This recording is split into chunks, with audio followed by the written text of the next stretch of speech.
బాధితుల్నే నిందితులు చేశారు. తప్పు చేయలేదు వీళ్ళు, కానీ వీళ్ళే వాళ్ళు కొడతారు, తప్పుడు కేసు పెడతారు. అలాంటివి కూడా చేసే పరిస్థితి వచ్చారు. ఇంకొక పక్కన సిబిఐ కూడా పనిచేయలేని పరిస్థితి రాష్ట్రంలో. నేను అడుగుతున్నాను అధ్యక్ష, ఇప్పుడైనా సరే ఢిల్లీకి పోయారు. ఓ కిల్డ్ బాబాయ్, ఇది నా క్వశ్చన్ ఫస్ట్ నుంచి ఇప్పుడు అడుగుతున్నా మళ్ళీ. ఓ కిల్డ్ బాబాయ్ ఎవరు సమాధానం చెప్పారు? విజయ్ కుమార్ రాజు గారు, విష్ణుకుమార్ రాజు గారు, మీరు చెప్పాలి ఇప్పుడు. దీనికి సమాధానం దొరికే పరిస్థితి నియర్ ఫ్యూచర్లోనే ఉందా అని అడుగుతున్నా.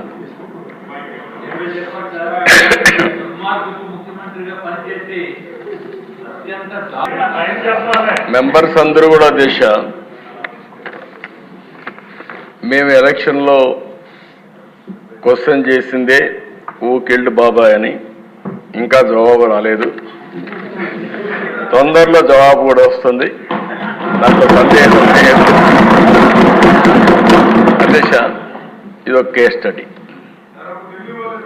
నేను 40 ఏళ్ళు రాజకీయాల్లో ఉన్నా, 14 ఏళ్ళు సీఎంగా ఉన్నా.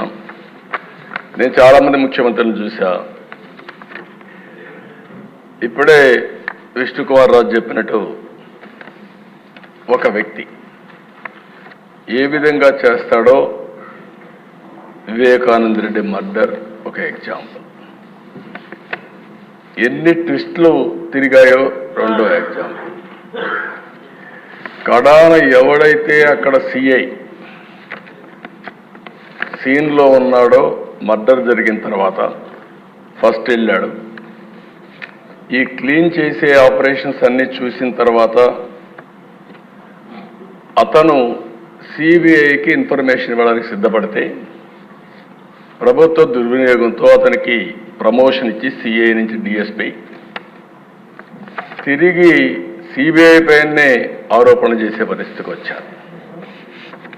అధ్యక్ష, ఇన్వెస్టిగేషన్ ఆఫీసర్ పైన కేసు పెడితే సిబిఐ, ఆ ఇన్వెస్టిగేషన్ ఆఫీసర్ హైకోర్టు పోయి బెయిల్ తీసుకునే పరిస్థితికి వచ్చాడు. ఇది రాష్ట్ర చరిత్రలో ఎప్పుడు చూడలే. ఇవన్నీ దేశ చరిత్ర ప్రపంచంలో కూడా జరుగుండవు. ఈ దేశంలో కాదు, వేరే ప్రపంచంలో ఎక్కడా జరగవు. నేరస్తుడు ఎంత పవర్ఫుల్ అంటే అధ్యక్ష, నేను అదే ఎప్పుడు చెప్పేవాడిని, నేరస్తుడే ముఖ్యమంత్రి అయితే పోలీసులు కూడా నేరస్తులకు ఇంక వంతన పడే పరిస్థితికి వస్తే ఏం జరగాలో జరిగాయి.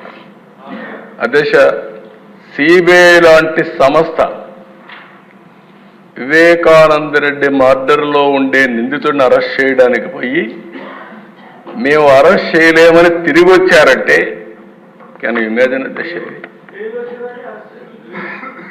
తర్వాత కూడా అరెస్ట్ చేయలేదు, ఇప్పటికి కూడా ఏం కాదు, బెయిల్ వచ్చే వరకు అరెస్ట్ చేయలేదు.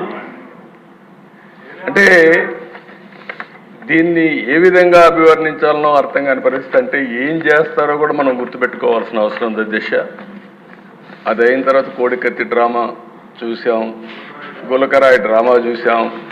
కోడికత్తి డ్రామా పనిచేసింది కానీ గులకరాయి డ్రామా పనిచేయలేదు. అప్పటికి అర్థమైపోయింది ప్రజలకి. అందుకే మొత్తం వన్ సైడ్గా ఓట్లు వేసే పరిస్థితికి వచ్చారు.